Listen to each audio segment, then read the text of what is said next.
Welcome to Meet the Artist podcast. I'm your host, James Gainey. Today we're downtown in Astoria, Oregon at the Astoria Visual Arts Gallery on Commercial Street. Our guest today is John Mead. Albers-Mead. Albers-Mead, Yes. who is a local photographer and videographer. John, I want to thank you for coming in today, taking time out of your schedule to talk with us on Meet the Artist podcast. If you would, please introduce yourself. And for the people who haven't discovered your work, could you tell us a little about yourself and where they can find your work at? Oh, sure. Yeah. Let's see. I do photography and strange little videos that I put to music. I have shown around Astoria. In the past, I've had photos in museums in California. I won a international underwater photo contest, so second place in that. Wow. One time. I fell into photography by just taking pictures of little animals in tide pools. Gotcha. Yep. And didn't used to think photography was real art, and just. So what changed your mind to actually consider photography or art or a real art form? Just the way some of the pictures turned out and how I could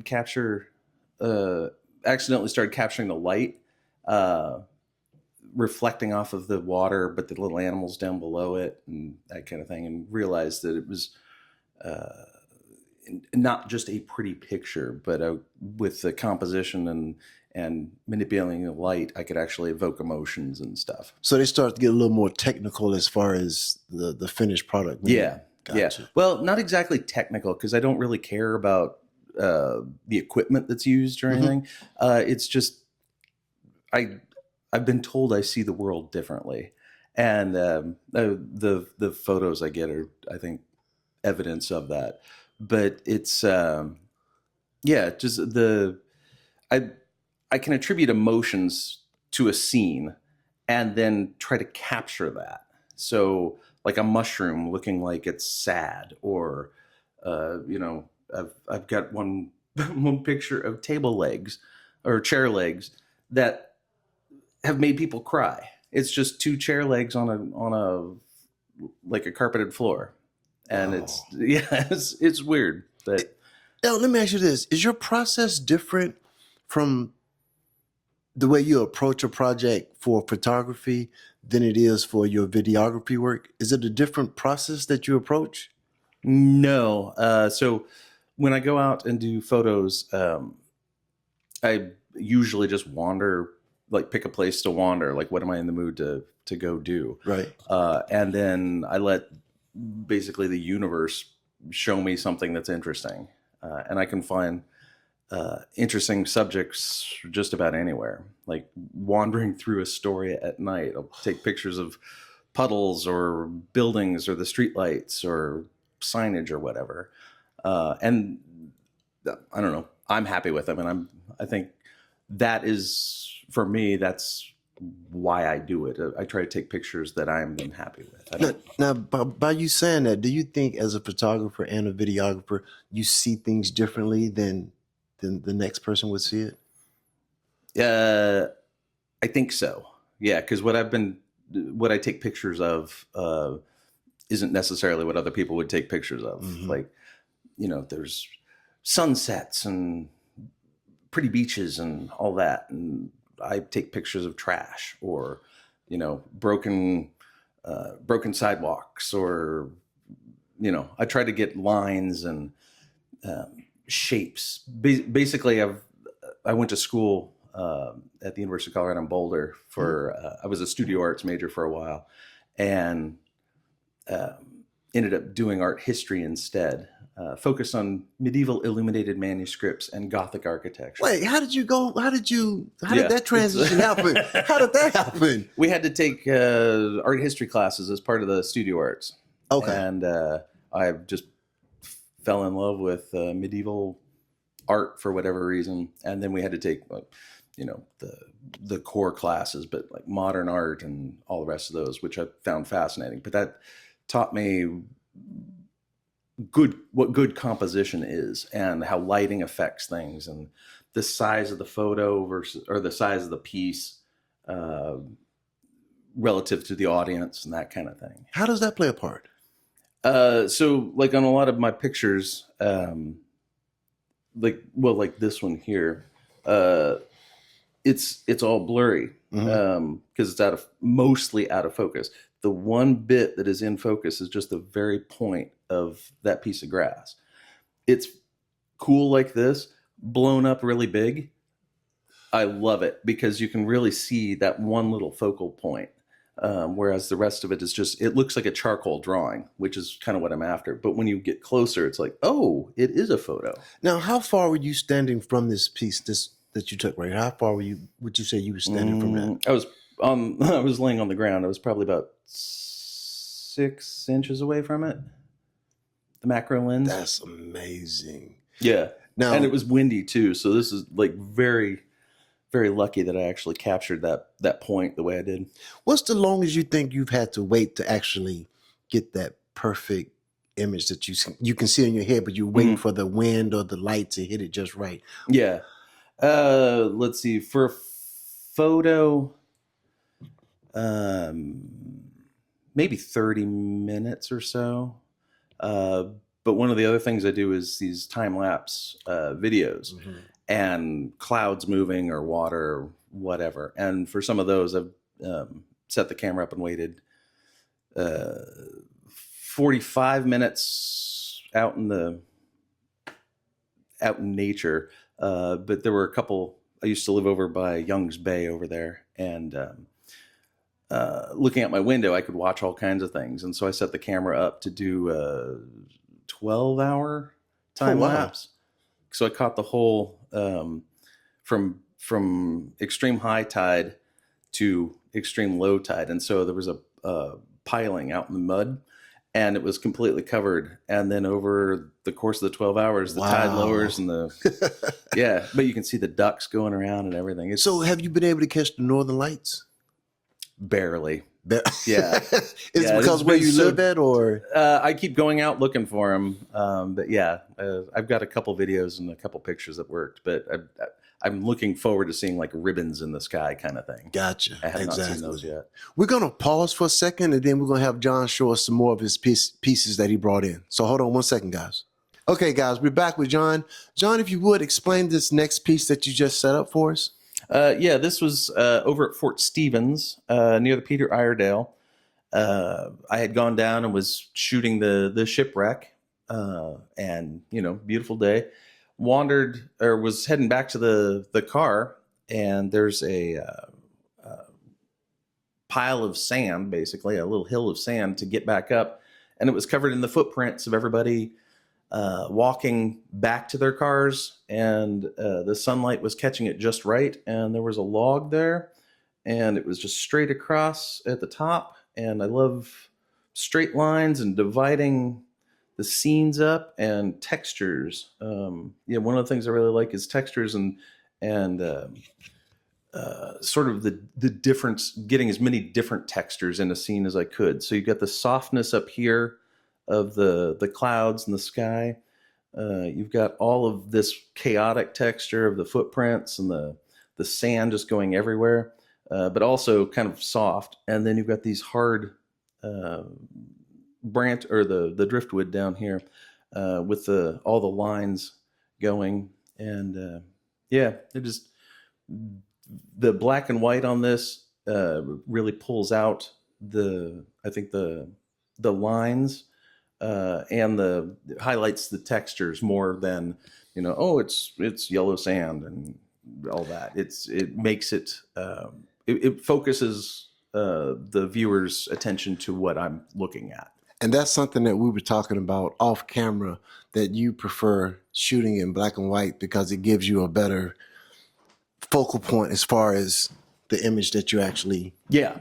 It's I find I do appreciate color sometimes, but for the most part, I find it distracting. Gotcha. Because if you were to see this in color, then you'd have all these gradations of the yellow of the sand and all of that, and then the different colors in the wood and that's not what I'm after. I like the black and white, the lines in here. I like the chaos here. And from what I can tell, the black and white, it has its own shadows. Mm-hmm. Like right here on top of the driftwood, you have that's a natural shadow on both that one and this right here, as well as the footprint edges of the sand. It has its own shadow. So that's amazing. Less work for you, right?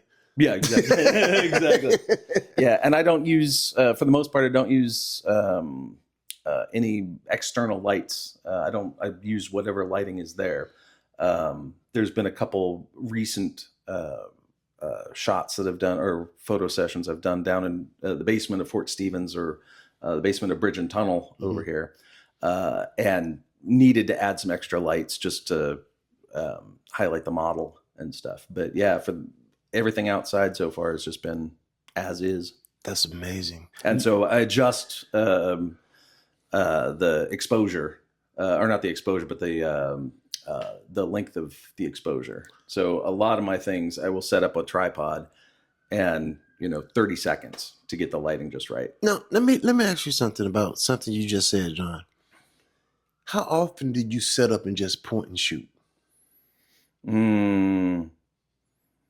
So when I go to a spot, usually I will go through it and like just check everything out. What looks interesting? Are there, like if I go to Young's River Falls, there's a big pool there. There's a bunch of rocks, the trees across the way.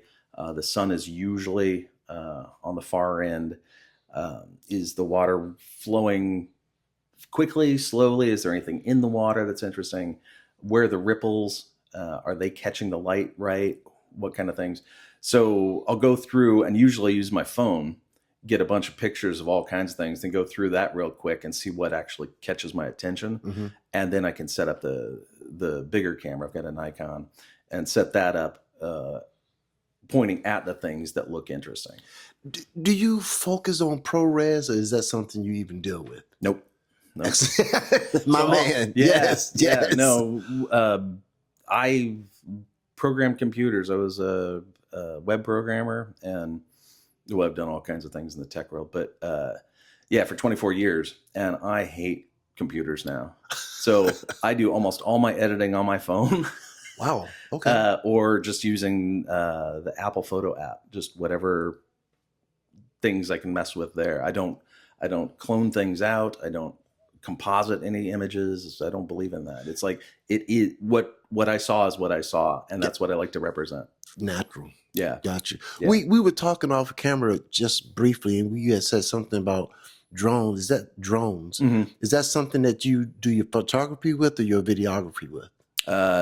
Neither, actually. Yeah. I I bought a drone and I tried it out, and I thought it was too limiting because it wasn't there. It wasn't what I was seeing. Okay. And that's what I tried to capture, because I am trying to capture what I'm seeing. Gotcha. and feeling at the time. So okay. And you have another piece that you have right there. Yeah, let's move these guys. All right. This. Oh wow. Like that. So yeah, this is over at Nat Creek. This was this was a super cool day. I'd set up in the creek here with the tripod, and the salmon were running, and the salmon came like right up through my tripod while I was filming. It was really, really fascinating. I'm gonna get a close-up shot of this, guys, but you have to understand something. The true shadows that's casting on the trees, as far as the bushes right here at the bottom, and the rocks even have their own shadow from the way the sun is setting. But that's amazing, John. You captured that. That is amazing. Yeah, one of the things I love is this tree looks like it's flipping off these other trees over there. I see that. I can see that right there. But that's kind of I try to attribute some sort of emotion to each photo.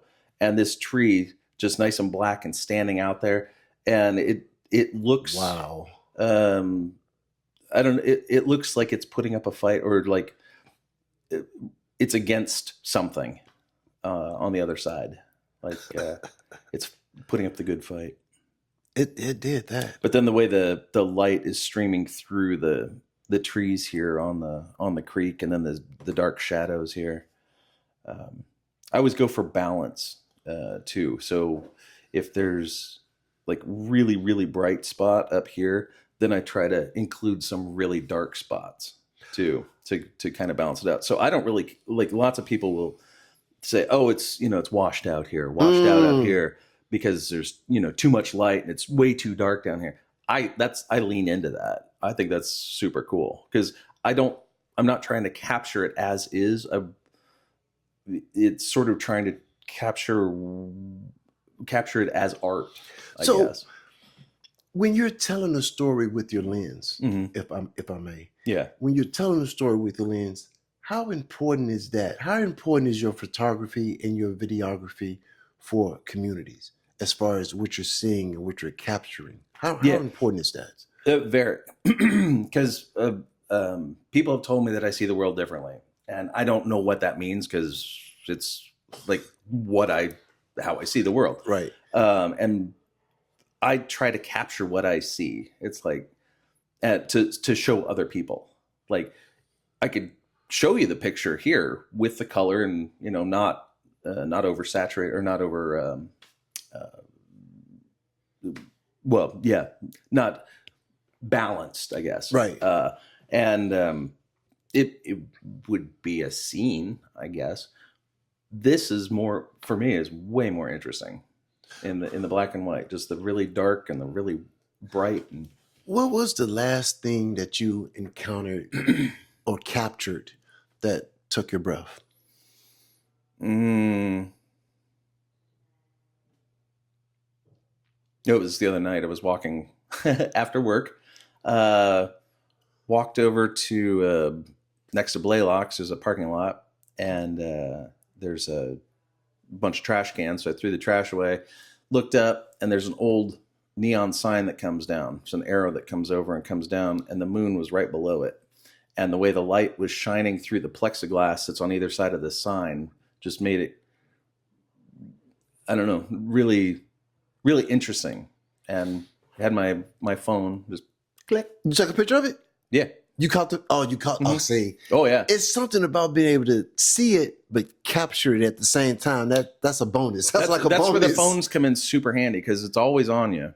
And I've learned how to sort of manipulate the tool so I can make the camera do what I want. Or I've learned basically what it will do in terms of like, in a very low light scene, if I do this and then, move it or shut it off before it thinks it's done, I can get some interesting effects. That's amazing. Yeah, it's kind of fun. Basically, that's my whole idea, is like, I don't care about the technical specs on my camera. It's like, I don't even know how many megapixels it captures. I know what kind of camera it is. I know what kind of mount it needs. That's why I couldn't wait to talk to you. When we were talking, we were going back and forth in text messages, and you had stated that. I was like, yeah, I can't wait to talk to this guy right here. It's like artists with brushes. Some artists are like, oh, this brush here is blah blah blah, and it's got the finest sable hair and stuff. And it's like, okay, how do you use it? Exactly. How can you use it? And that's what I deal with my cameras. It's like, I start out with a little point and shoot, and you can make them do really cool things. Phone cameras, I use, like, half of the stuff I take is with a phone camera, because it will do cool things. It is so funny that you say that. I often say you can give 100 people a camera, and they're all going to see something different. Oh yeah. Totally. Every last one is going to see something different. Yep. So, I mean, John, I want to thank you so much for coming out and talking with us. Yeah. Is there anyone other than your son? I'm calling your son out now. Yeah. I want to talk to him. He does amazing work, street art. So, if you would, is there anyone you want to say hello to or give a shout out to before we close here? Well, the people who've supported me so far, the models that have modeled for me and all that. Yeah. And I'll be at the Ava show starting the 14th in 2 weeks. Really? Yeah, I've got two pieces in there with two different models. So okay, excellent. Cool. Yeah. Okay, I got to come see that. Oh yeah. Definitely. Hey guys, this has been Meet the Artist podcast. I'm your host, James Gainey. Again, this is Mr. John here. Thank you guys so much. Awesome. Awesome, man.